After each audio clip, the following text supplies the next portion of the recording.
بسم اللہ الرحمن الرحیم وقرن فی بیوتکن ولا تبرجن تبرج الجاہلیت الاولی۔ اللہ تبارک و تعالی قرآن میں فرماتا ہے اور ٹکی رہو اپنے گھروں میں اور مت نکلو پہلی جاہلیت کی طرح بن ٹھن کر۔ سبحان اللہ تعالی، اللہ کریم نے کتنے کھلے اور واضح لفظوں میں فرما دیا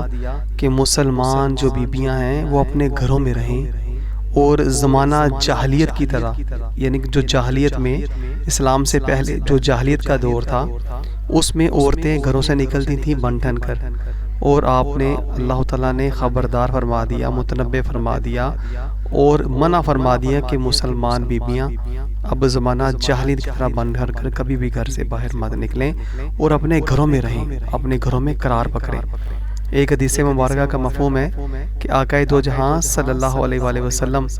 سے حضرت فاطمہ الزہرا رضی اللہ تعالی عنہا نے پوچھا، یا رسول اللہ، یعنی کہ اپنے بابا جان سے پوچھا کہ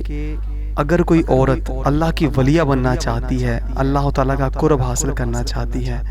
اللہ تعالیٰ کے یعنی کہ فیوز و برکات، جو اللہ کے کرم اور اللہ تعالیٰ کی عنایتیں حاصل کرنا چاہتی ہے، تو وہ کیا کرے، کیا ایسا عمل کرے؟ تو آقا دو جہاں صلی اللہ علیہ وآلہ وسلم نے فرمایا کہ وہ اگر عورت ایسا چاہتی ہے تو وہ اپنے گھر میں رہے، اپنے گھر میں سکون سے رہے، اپنے گھر میں رہے، گھر سے باہر مت نکلے۔ تو آج جو سکول، کالج، یونیورسٹیاں، مدارس جو آج جا بجا گلی گلی محلے محلے کھل چکے ہیں،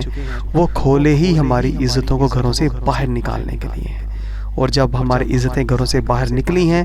تو معاشرہ اب کھلی کتاب کی طرح ہمارے سامنے ہے کہ وہ کیا تھیں اور کیا بن چکی ہیں۔ ساتھیو، سبسکرائب، شیئر اور لائک ضرور کیجیے گا۔ جزاک اللہ خیر۔